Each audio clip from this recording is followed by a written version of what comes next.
página de número 74. Continuaremos a falar sobre a importância, né, da interação do professor e o aluno.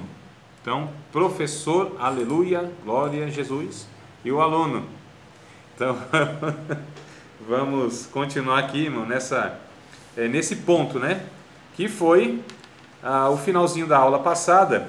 Nós falamos sobre o ensino, como se deve, o processo do ensino, né, e fazer essa recapitulação para que a gente talvez não vá dando saltos aí, não ligue uma coisa ou outra, mas fique na dispersão, tá?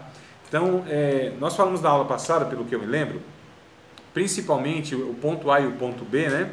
Ponto A é o que eu comecei, da página 72, são os princípios formulados por Pestalozzi, que seria a relação entre o mestre e o discípulo, que deveria ser com base no amor e respeito, e ele vem falando mais ou menos nessa mesma linha, que o ensino deve se dar por meio do diálogo, por meio da relação mesmo, né? Por meio da interação e da convivência entre professor e aluno. Então, quando nós estamos... E Pestalozzi fala no ensino geral, não é nem bíblico, ele não se dirige a ensino bíblico, né? É pedagogia mesmo, a questão do ensino em qualquer área, porque na verdade os princípios são os mesmos.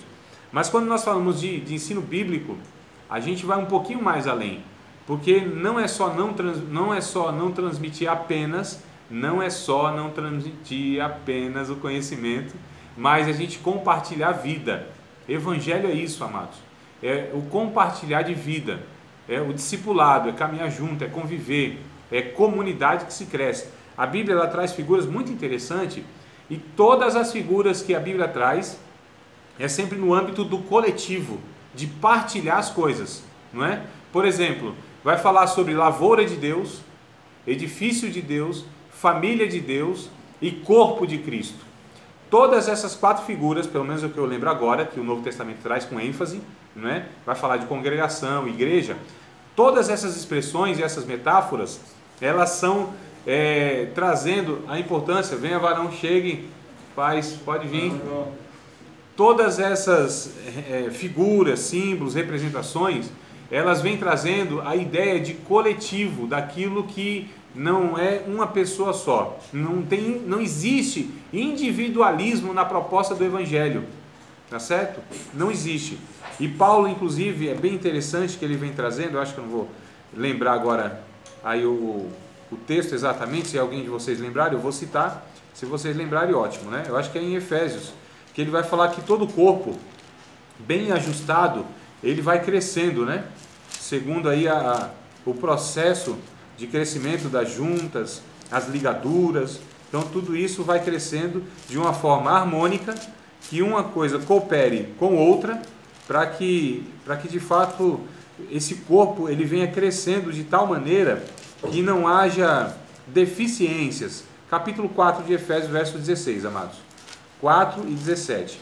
É só uma das figuras que ele... Aliás, o capítulo 4, todo o capítulo 4, o Paulo ele vai falando para os Efésios a importância da unidade, né?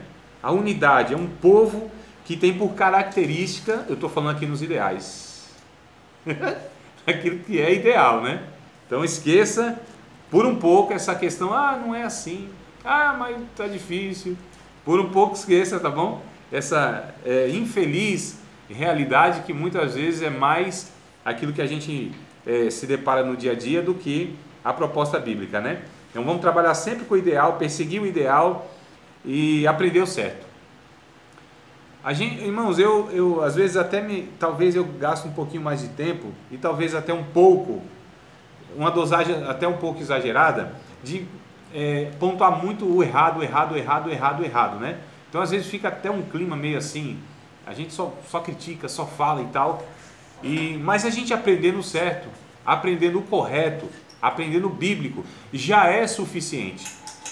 Porque quando a gente aprende o certo, a gente distingue o errado, sem precisar inclusive falar dele, né? É que de vez em quando que a gente traz essa abordagem mais crítica, mais pesada e tal, mas eu vou tentar dar mais ênfase àquilo que é o ideal mesmo. Vamos aprender isso e sempre vai vir essa comparação. Professor, mas olha, não é assim. Professor, mas tá difícil. Tá mesmo, tá difícil, tá ruim, não é assim. mas vamos tentar focar, encher a nossa cabeça daquilo que é ensino bíblico, irmãos. Porque automaticamente as outras coisas a gente vai discernindo e vai deixando de lado, tá bom? Para que a gente possa gastar mais tempo, então, no que é o ideal, do que trabalhar aquilo que não é ideal, para depois estar trazendo o ideal. Não sei se vocês entenderam o que eu quis dizer, mas tá bom, né? Vamos lá. Capítulo 4 de Efésios, Paulo vai falando da unidade da fé. Ele fala sobre há um só corpo, um só espírito, verso 4, né? Há um só corpo, há um só espírito, que fomos chamados, uma só vocação, um só Senhor, uma só fé, um só batismo, um só Deus e Pai, o qual é sobre todos e por todos e em todos, né? Então ele vai trazendo essa ideia. Ele vai falando a partir do verso de número 11, que, aliás, desde o 10, que Jesus é aquele que dá dons à igreja, e esses dons têm uma finalidade, que é aperfeiçoar os santos para a obra do ministério, para a edificação do corpo de Cristo. Verso 13, para que, ou até que cheguemos à unidade da fé, ao conhecimento do Filho de Deus, né? Verso 14, para que a gente não seja essas pessoas inconstantes, levadas por todo roda e vento de doutrina. Então ele vai trabalhando essa ideia sempre do propósito da unidade. Os dons, os obreiros, os ensinos, são tudo para levar o corpo de Cristo e esse povo regenerado a serem um em Cristo, a serem um corpo, a serem unidos, ligados pelo amor. Aí o verso 16, então, ele quase que dá uma conclusão aqui, né? Do qual, capítulo 4, verso 16. Estão acompanhando a Bíblia, irmãos? Então, do qual, perceba as expressões todo, todas e cada parte, do qual todo o corpo, bem ajustado e ligado pelo auxílio de todas as juntas, segundo a justa operação de cada parte, faz o aumento do corpo para sua edificação em amor. Olha, mano, só esse versículo aqui, ele já daria um bom material para que a gente desenvolvesse a importância, então, desse trabalho coletivo, né? Então, sempre vai haver na Bíblia Sagrada esse ensino que nós devemos ser caracterizados por aquele povo que labuta por um reino. Todos nós, amados, devemos sempre olhar para o nosso irmão como um cooperador, como um irmão em Cristo, e ajudá-lo de alguma maneira, mesmo que a gente ache que ele está equivocado. Então, quando se diz respeito a ensino, professor, aluno, né, quem discipula e quem é discipulado, deve ser sempre nessa perspectiva. Então, se a gente for entrar em conflito, esse conflito, a intenção deve sempre ser para reparar um erro que é identificado e não outra motivação, tá certo? E, infelizmente, nós percebemos e muito pessoas, irmãos, tendo outros irmãos como adversários, né? Gente que às vezes domina um pouquinho mais de um assunto, querendo subjugar o outro, humilhar o outro e se impor sobre o outro. Então, o texto bíblico, os textos bíblicos que falam a respeito desses assuntos, eles sempre vão destacar que a verdade tem que ser dita, a pessoa tem que ser exortada, a pessoa tem que ser corrigida, mas tudo isso tem que ser feito em um propósito de levar essa pessoa a se aproximar de Cristo, levar essa pessoa sempre a estar se aproximando mais da comunhão dos santos. O intuito é sempre esse, falar a verdade em amor, restaurar o caído, né? Discipular, ou seja, trazer a pessoa de novo à caminhada do ensino, do discipulado, é sempre nesse sentido. Então a gente não pode cair nesse erro, que eu percebo muito na vida de muitos irmãos, que sempre vai discutir com o outro, falar alguma coisa, ou tentar ensinar, mas sempre nessa ideia opressora, humilhante, querendo ganhar batalha, ou a forma que lida, como se dirige já é áspera, né? Já é beligerante, já é aquela postura de uma pessoa que está armada para atacar a outra. Então não é assim, amados, nós servimos ao mesmo Deus, nós temos um único objetivo. Chegue, meu povo, venha, todo mundo, aleluia, fecha a porta da graça, mano. Pode fechar? A porta não sei. Então, né? Então a gente vai perceber aqui, a página 74, nós vamos dar continuidade a esse ponto. Mas para que a gente não perca totalmente a linha de raciocínio da última aula, que é o método socrático também, talvez um ou outro não acompanhou ou não, então o método socrático também serve para nós. Fala, André, mas é da filosofia, O que isso tem a ver com o ensino bíblico? Tem tudo a ver porque é proveitoso e a gente enxerga que isso faz sentido com o que a Bíblia ensina.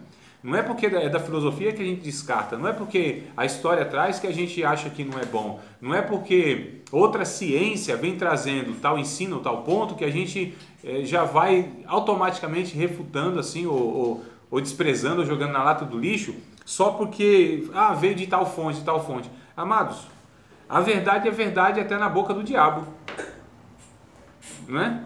Aquilo que é proveitoso, de onde vem...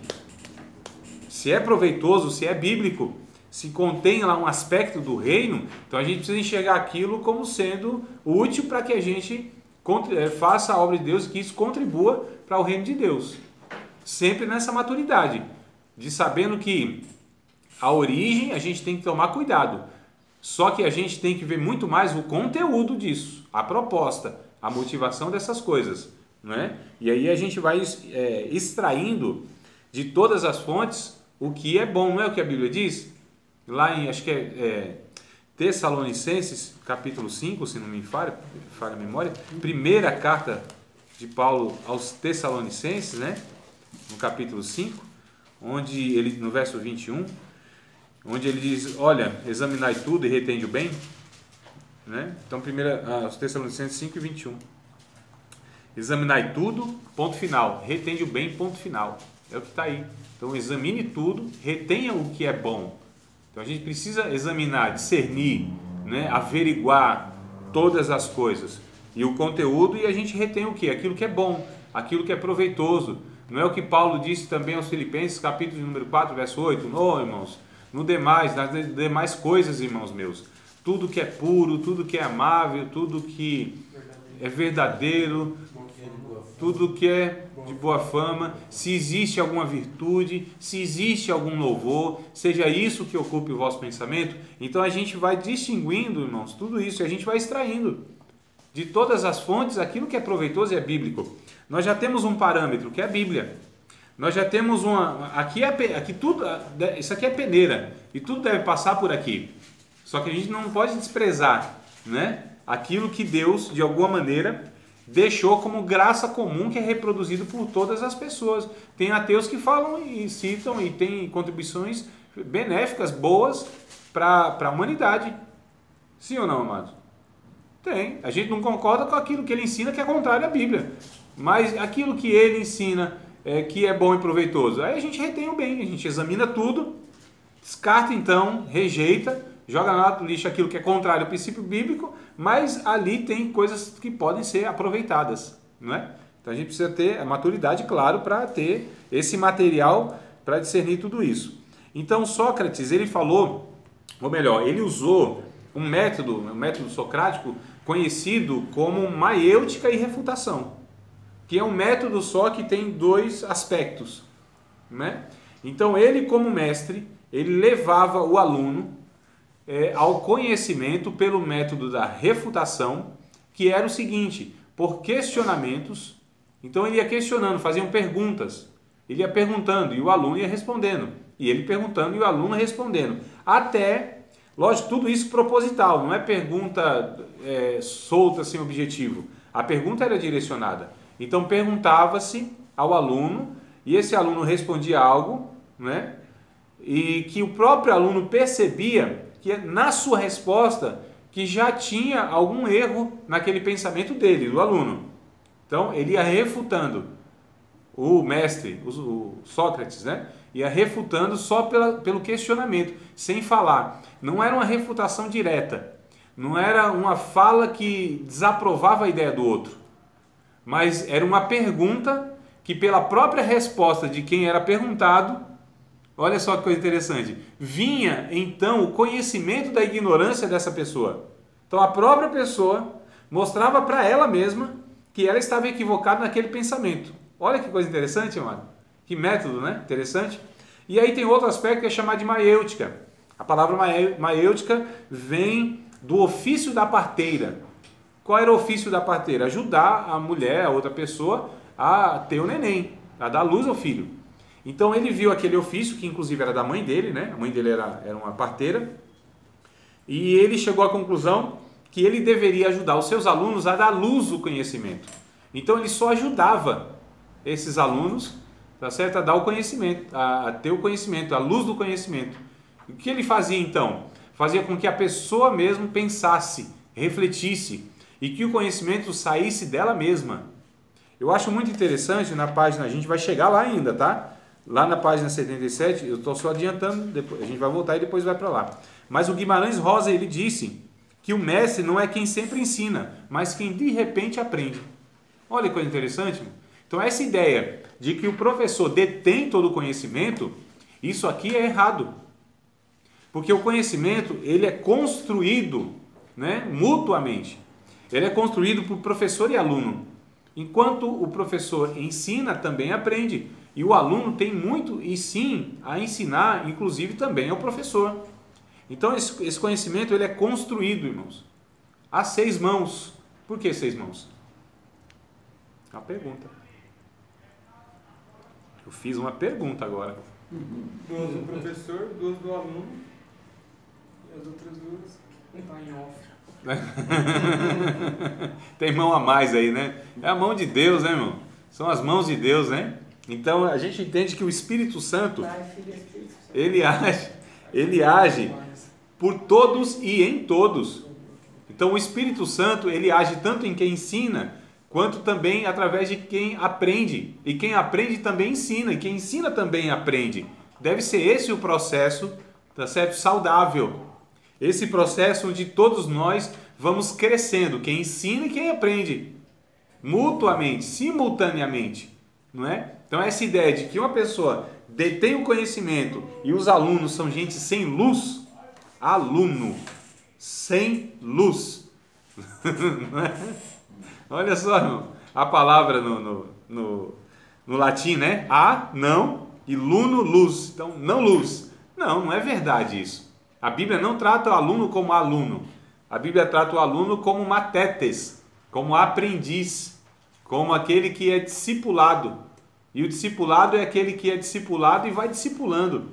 Então, na Bíblia Sagrada não há essa ideia que existem pessoas superiores, mestres que sempre ensinam e não aprendem. Não. Mesmo porque a Bíblia vai mostrar que o mestre por excelência é o próprio Espírito Santo, que age na vida do mestre, né? E que age na vida do discípulo também. João capítulo de número 14, verso de número 26, se não me falha a memória. Isso mesmo. Pode ler? Pode, já está engatilhado aí ou não? É o Espírito, é o mesmo, né? Revelou para mim, para você aí, de uma vez. Ó, tá vendo? Mas o conselheiro, o Espírito Santo, que o Pai enviará em meu nome, lhe ensinará todas as coisas e lhe fará lembrar tudo o que eu lhe disser. Então o Espírito Santo, ele é o que fará o quê? Lembrar, ele ensinará todas as coisas. Ensinará, é o Espírito Santo que ensina todas as coisas a todos nós. Tá certo, amados? Então, numa ocasião como essa aqui, por exemplo, que nós nos reunimos, onde existe uma pessoa aqui, que sou eu no caso, que direciono, né, que proponho aqui o ensino, então o Espírito Santo está agindo nesse ambiente em todos nós e através de todos nós. E a Bíblia, ela me dá a entender que nesta ocasião eu não sou a única ferramenta de Deus usada nessa sala de aula e nessas ocasiões para ensinar. Eu entendo que vocês todos, em potencial, são também ferramentas do Espírito Santo para trazer ao nosso conhecimento um esclarecimento da vontade de Deus. Porque o Espírito que habita em mim é o mesmo que habita em vocês. O Espírito que, de repente, me traz uma orientação, um direcionamento e uma proposição para a aula, é o mesmo Espírito que quer também agir na vida de vocês. Se a gente não constrói esse ambiente democrático, familiar, um ambiente saudável, onde todos podem ter voz e devem ter vez, onde todos têm a liberdade, onde todos têm a tranquilidade de se expressar, sem medo de retaliação, de ser exposto, de ser humilhado, amados. Então esse ambiente não é bom, esse ambiente não favorece o Espírito Santo. Mas quando a gente cria esse ambiente, né, onde há liberdade, porque a Bíblia diz, onde há o Espírito de Deus, aí deve haver a liberdade. Né? E essa liberdade, onde todos são usados por Deus. Esse ambiente, inclusive, não é só na sala de aula, isso aqui em todo ajuntamento cristão. seja ele em uma liturgia mais formal, num culto, seja ele numa casa, seja ele onde for. Então, onde nós nos reunimos e entendemos que essa reunião ela é cristã, esse encontro, na verdade, é um encontro a partir de Cristo, é um encontro cristão, então nós precisamos fomentar, desenvolver, a gente precisa criar e favorecer esse ambiente, onde todos têm liberdade, onde todos podem falar, onde todos podem ser questionados, inclusive o próprio cidadão que está à frente do negócio. Ó, que coisa boa? Eu acho. Já pensou? Se a gente conseguir isso, amados, como vai ser bom? Como que o Espírito vai fluir? O Espírito assim vai descer no nosso meio, vai descer igual desce quiabo na boca de um banguelo. Essa foi ruim demais, eu sei. Figura de linguagem ruim que eu usei agora, né? Capítulo de número 2 aqui, a interação professor-aluno. Bora lá? Então, dada essa introdução um pouco longa, para que vocês percebam qual é a nossa intenção hoje, é de falar a respeito disso mesmo, do que essa introdução agora trouxe, né? Dessa interação. Então, o valor pedagógico da relação, página 74, capítulo 2. Os irmãos aí acharam na leitura? Acharam, amados? Benção por achou? Então, vamos lá. O valor pedagógico da relação professor-aluno. A formação das crianças e dos jovens ocorre por meio da sua participação na rede de relações que constitui a dinâmica social. É justamente isso aqui que a gente tem falado. Convivendo com pessoas, seja com adultos ou com seus colegas, grupos de brinquedos ou de estudo, que a criança e o jovem assimilam conhecimentos e desenvolvem hábitos e atitudes de convívio social, como a cooperação e o respeito humano. Daí a importância do grupo como elemento formador. Justamente isso. É o grupo, a importância, né, do grupo, desse ajuntamento como um elemento que forma. Então nós todos somos formados na convivência comunitária, onde todos nós, na verdade, mutuamente somos usados, somos usados pelo Espírito Santo para edificação mútua. É isso que diz Paulo em 1 Coríntios, capítulo 14, a partir do verso 26. Nós lemos isso aqui, inclusive, acho que umas 2 semanas passadas, mais ou menos, que eu me lembro isso aí, né? Ou seja, que quando a gente se reúne, o que acontece nessa reunião? O que deve acontecer nessa reunião, Paulo disse. 1 Coríntios 14 e 26. O que deve acontecer nessa reunião? Né? O que é saudável acontecer nessa reunião? Bom, se um tem salmo, então que eles possa salmodiar. Se um tem língua, então que ele fale língua. E se outro tem interpretação, que o outro interprete essa língua. Se um tem profecia, então que ele profetize. Não é? Então, quando a gente se reúne, o que fareis, irmãos? Um tem salmo, tem interpretação, tem revelação, um tem língua, um tem os dons. Tudo isso seja feito para a edificação do corpo de Cristo. Né? Para a edificação da igreja. Não é isso que está escrito, amados? Capítulo de número 14, a partir do verso 26. É isso mesmo? Vocês confirmam aí ou não? Então a expressão que me chama a atenção é justamente essa. Para edificação, ou faça-se tudo, no final do versículo, ó. Faça-se tudo para edificação. Isso é uma construção, um edifício, algo que vem sendo construído, não é? Se a gente volta no capítulo 14, um pouquinho, no verso de número 5, essa expressão ela é repetida, ou seja, edificação. Verso 14, no capítulo 14, verso 5, lá no finalzinho também, ó. Para que a igreja receba a edificação. Não é isso? Acharam aí, amados? Capítulo 14. O mesmo capítulo 14, vamos voltar um pouquinho. A gente leu 26. 5 no finalzinho. Isso, para que a igreja receba a edificação. Então, os dons, profecia, línguas, interpretação. Isso é para que a igreja receba a edificação. Olha o verso 12, de novo. Verso de número 12. Olha lá que está escrito. Assim também vós, como desejais dons espirituais, procurai sobejar neles, para a edificação da igreja. Olha que coisa interessante. Mais uma expressão dizendo o propósito desses dons, desse ajuntamento. Verso de número 19. Todavia, eu antes quero falar na igreja 5 palavras da minha própria inteligência. É muito mais proveitoso do que 1000 línguas estranhas, irmãos.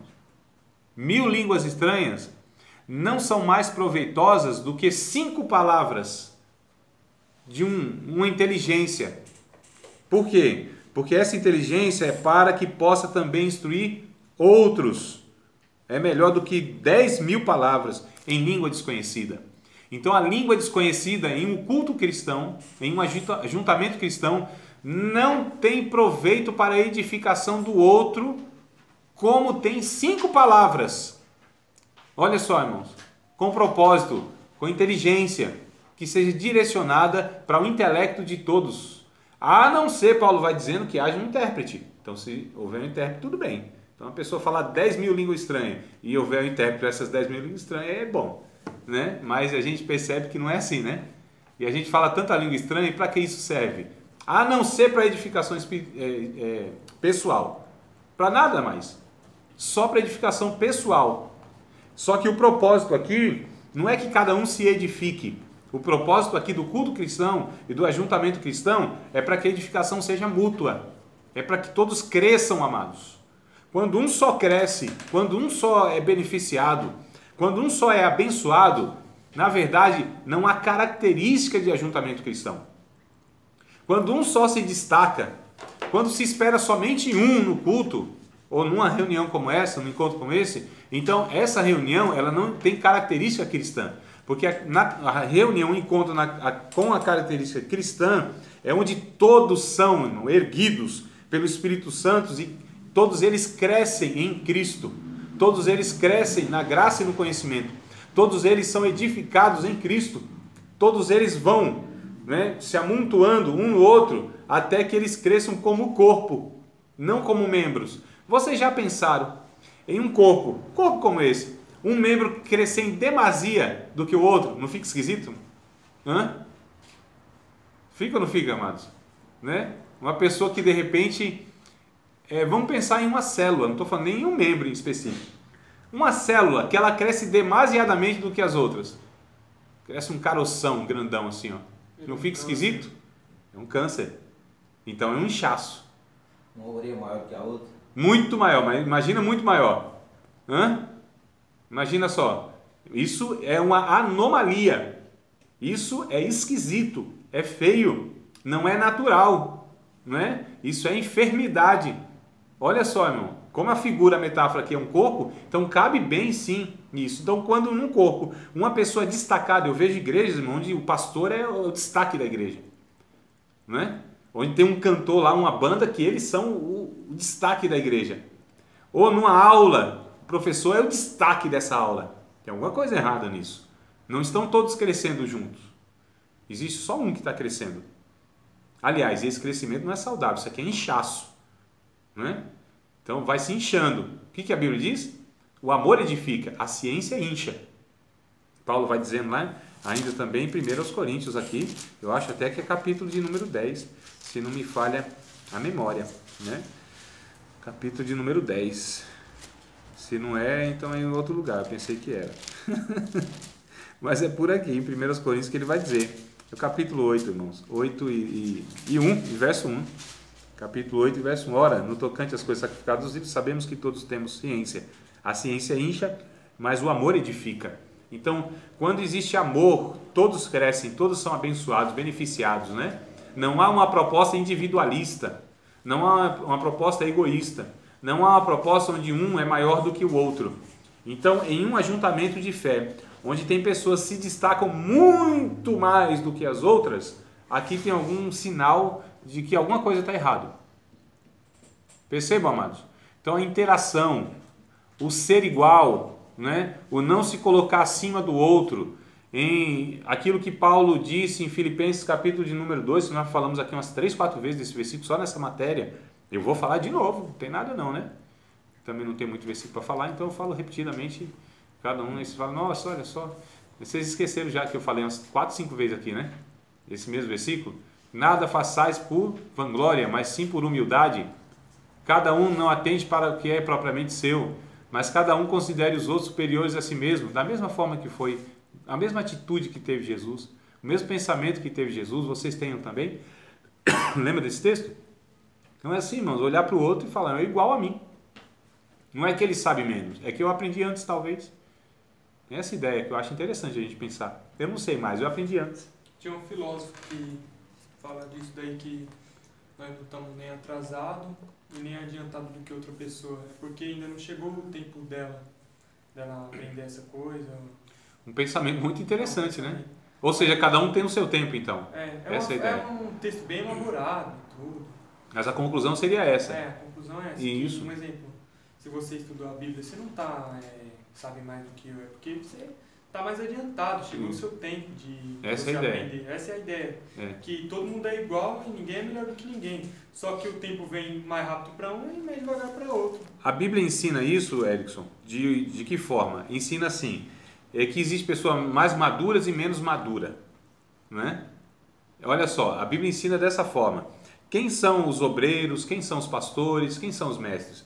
Gente que alcançou a maturidade, né?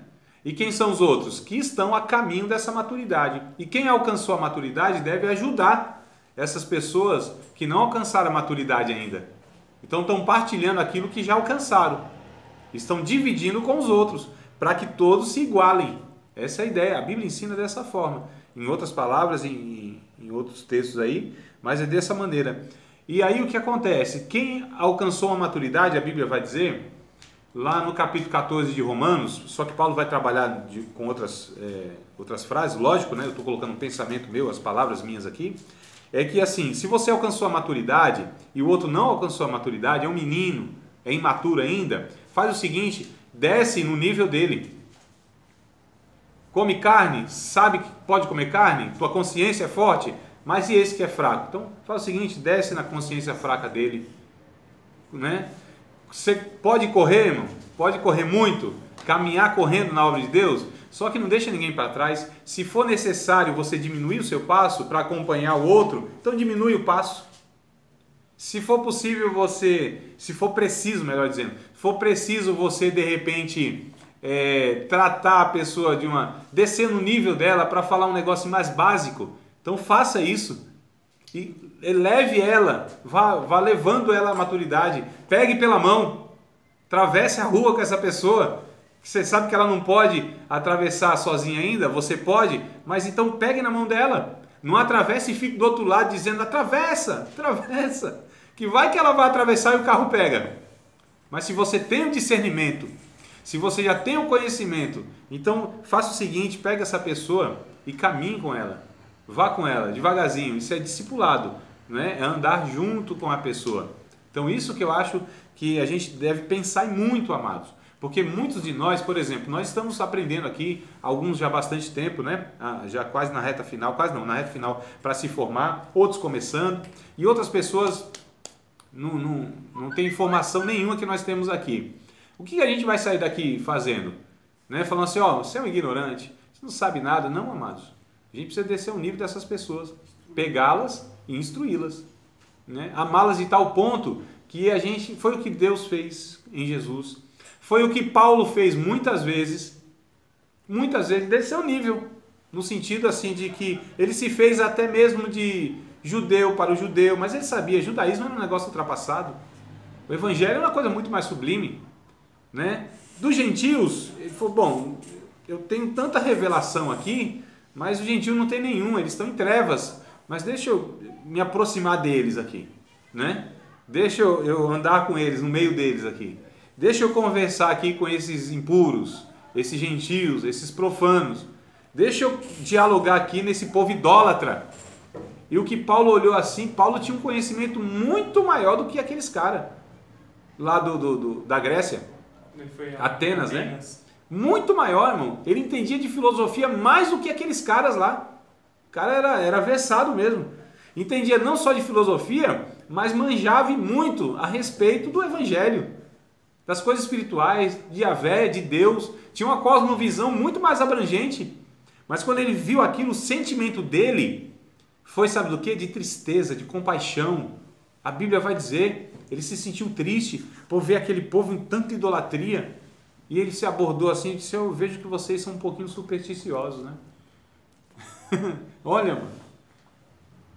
Ele aproveitou do conhecimento que ele tinha. Mas eu observei também que tinha lá um altar com um Deus desconhecido. Esse Deus aí que vocês não conhecem é esse que eu vou apresentar para vocês. Mas olha a postura de Paulo. Não chegou metendo os dois pés no peito, com uma voadora.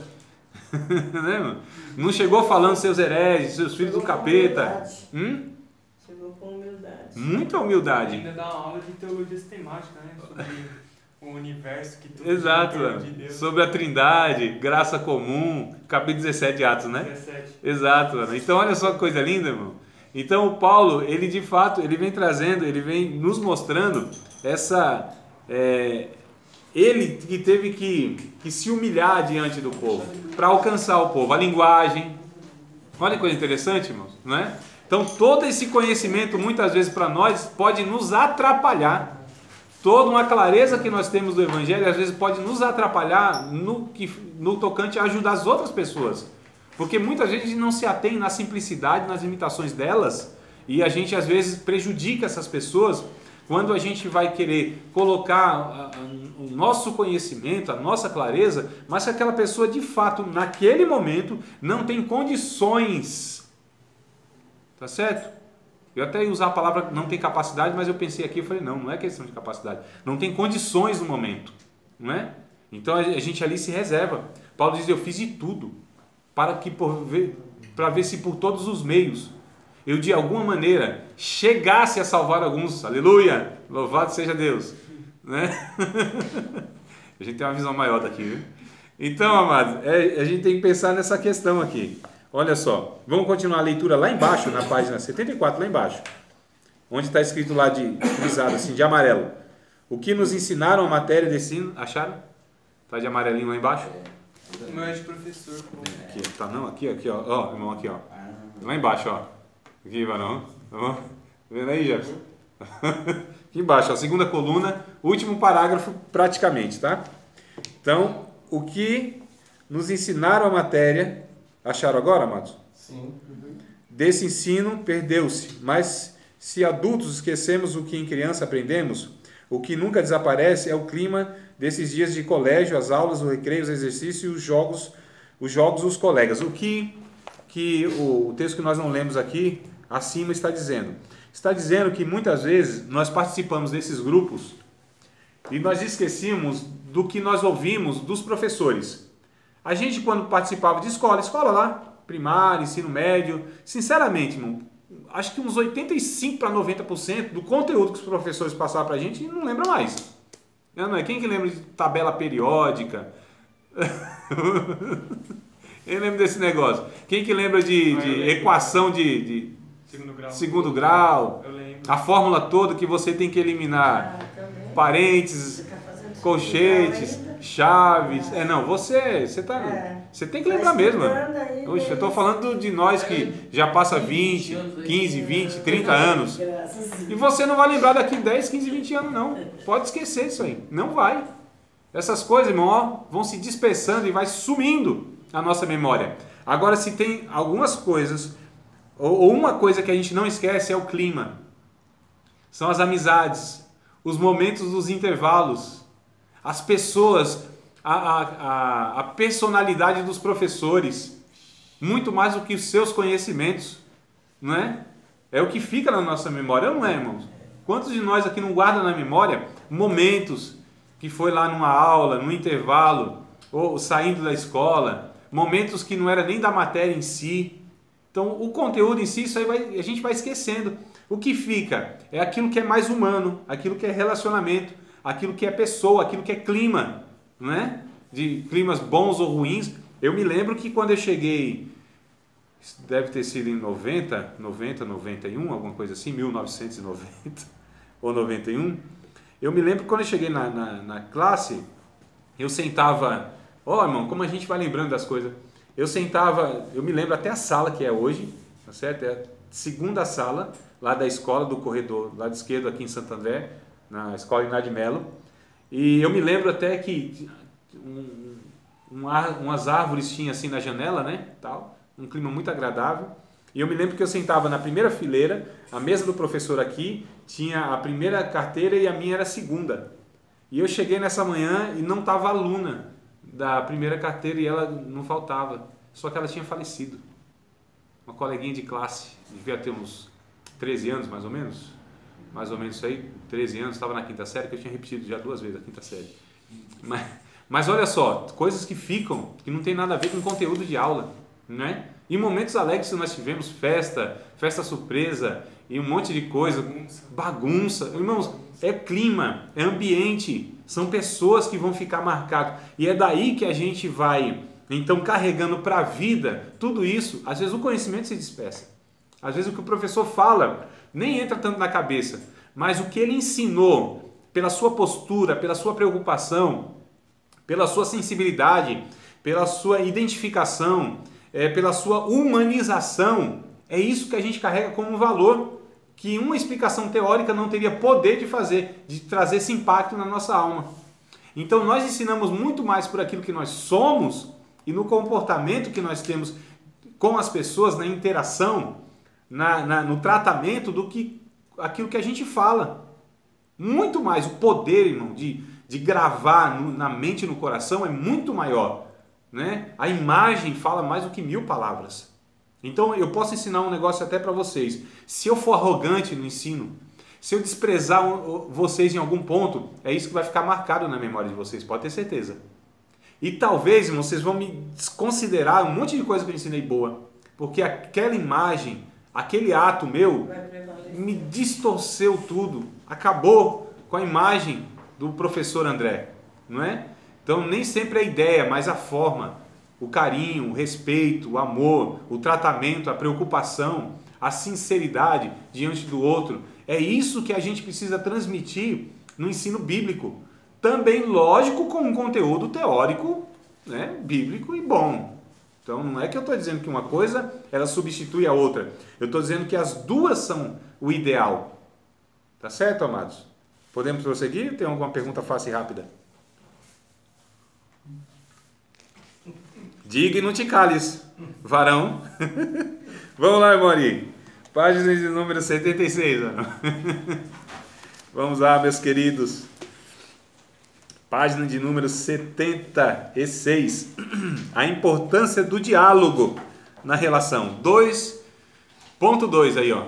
Um patinho na lagoa, uma pedrinha, outro patinho na lagoa, outra pedrinha.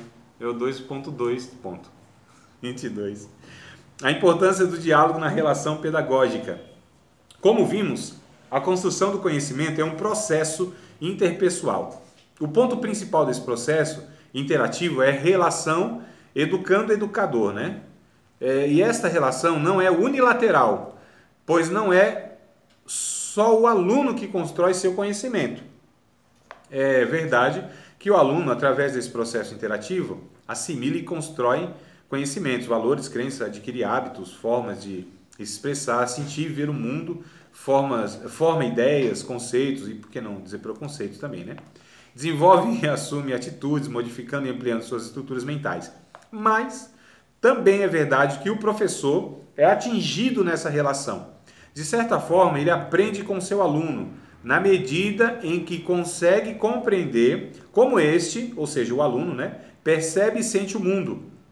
E na medida em que começa a sondar quais os conhecimentos, valores e habilidades que o aluno já traz de seu ambiente familiar e de seu grupo social para a escola. Na educação, deve-se levar em conta a personalidade e o temperamento para formar caráter. Não acharam essa frase não, né? É que tá lá no rodapézinho assim, ó, irmão, ó. Tá vendo aqui, ó? O rodapé aqui, ó. Ah, o meu livro de professor. Então o livro de aluno tem uns negócios a mais mesmo. Na educação, deve-se levar em conta a personalidade, o temperamento para formar o caráter. Então a gente precisa, na verdade, aprender com o aluno, né? A gente que ensina, a gente aprende com o aluno, a gente precisa entender e respeitar a sua personalidade, porque cada um tem uma personalidade. E a gente não deve matar isso na pessoa, irmãos. Eu vejo na igreja muitas vezes, nos ensinos, né, diz respeito ao ensino, muitas vezes que as pessoas não são respeitadas na sua personalidade. Cada um tem uma personalidade. Às vezes o professor, ele quer imprimir a sua personalidade nas pessoas. Não é? Há um esforço tão grande para fazer com que a pessoa não só pense como ele pensa, mas entenda a vida como ele entenda, viva como ele vive, queira que se comporte como ele se comporta. Não, amados, cada um é uma persona, tem uma personalidade, características são únicas dessa pessoa. A forma de perceber o mundo, de sentir o mundo, de lidar com as situações são totalmente diferentes. Em casa, os pais fazem isso, né? Com os filhos. Os sonhos que o pai não conseguiu construir ou ter, para os filhos. Um exemplo seu sonho, um exemplo, fosse ser médico, ele fala, não, você vai ser... Projeta no outro a frustração dele, né? E nos casamentos também, onde um quer que o outro exatamente pense, sinta e lide com as situações da mesma forma. Então a gente faz isso também. Muitas vezes a gente quer, né? Isso é mais do que Tem uma notório. palavra, né, que fala que o mesmo sentimento que o outro tem, recíproco, né? Essa palavra certa seria para isso? Não, a reciprocidade é quando a gente corresponde, né? A gente devolve na mesma medida ou mais ou menos. Isso é reciprocidade. Agora o que acontece nesse caso aqui é que uma pessoa quer que a outra pessoa seja exatamente como ela. E aí não dá, irmão. Não tem como. Isso eu acho até horrível, né? A humanidade não merece outro de nós. Não é? Já basta eu nessa humanidade. Eu quero reproduzir igual a mim. Meu Deus do céu, que coisa horrível. Não? Já pensou, meu marido? Eu quero fazer com que minha esposa seja bem parecida comigo. Nunca vai ser. Primeiro que ela é mulher. Se eu quisesse que ela fosse igual a mim, eu teria que casar com um homem. Me entenda bem aqui que eu estou colocando. Não é? Então, quer que pense igual eu? Não. Você quer que uma mulher pense igual a você? Nunca. Tem que casar com um homem. Aí o homem vai pensar bem parecidinho com você, o homem. E vice-versa também. Né? Então, não tem como eu querer que o outro pense exatamente. Eu tenho minhas experiências, minhas impressões de vida. Eu tenho uma história. Há uma construção em mim que é só em mim. Não existe ninguém neste mundo e nessa história que tenha a mesma vida que eu tenho, irmãos. Que passou pelas mesmas experiências que eu passei. Não tem ninguém nesse globo terrestre, em toda a história humana. Eu sou único nessa criação. Quando eu digo eu, estou dizendo todos nós. Somos únicos. Ninguém passou pelo que eu passei. E eu nem estou falando que é mais nem que é menos, nem que é melhor nem que é pior. Eu estou falando que eu sou único. Sou peça única. Não tem a música que diz que Deus fez, a gente pegou a forma e jogou fora? É único. Então eu não posso querer que o outro seja um como eu, exatamente. E na igreja a gente às vezes comete esse pecado, de aquele que a gente quer formar todo mundo como um soldadinho de chumbo, todo mundo igualzinho, né? Pensa igual, fala igual, adora igual, levanta a mãozinha igual, pensa igual, se veste igual, se comporta igual, gosta das mesmas músicas, né? Então tudo aquele padrãozinho. Eu não sei se essa frase é certa, fala assim que o que é bom em nós é o nosso defeito, porque se todo mundo fosse perfeito, seria chato, porque é o que você falou, é os nossos defeitos que nos tornam melhor e diferente. Eu não diria que o melhor de nós é o nosso defeito, eu diria que o melhor de nós é a nossa virtude, né? Não, um exemplo, se todo mundo fosse igual, seria sem graça, lógico, monótono. Já pensou coisa ruim, né? Eu acharia muito ruim. Então, os defeitos que... A gente, não é que a gente, irmãos, na verdade, a gente não transforma ninguém. Quem transforma é o Espírito Santo, a semelhança. O que o Espírito Santo faz? Qual é a ação do Espírito Santo na vida de todos os crentes, igualmente? É formar nele Jesus. Então, Jesus, sim, vale a pena ser multiplicado. Jesus, sim, é o único a quem, de fato, todos nós devemos desejar que a outra pessoa seja semelhante.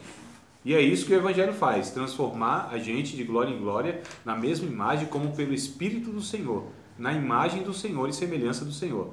Então, o que o Espírito Santo faz é pegar essa pessoa e tornar ele semelhante, ou ela, semelhante a Jesus. Aí sim, aí vale a pena, né? E é o ideal, inclusive, porque Jesus é o único que vale a pena você imitar. Ser de fato como ele. E a finalidade última do Evangelho é essa. É nos moldar e nos transformar à semelhança e imagem do Cristo, de Jesus, o ser humano. Agora, quando a gente quer fazer a outra pessoa como nós, é muito complicado. Mas a gente transmite as nossas virtudes. E aí a pessoa imita as nossas virtudes, e isso também é louvável. E isso também é a ação do Espírito Santo.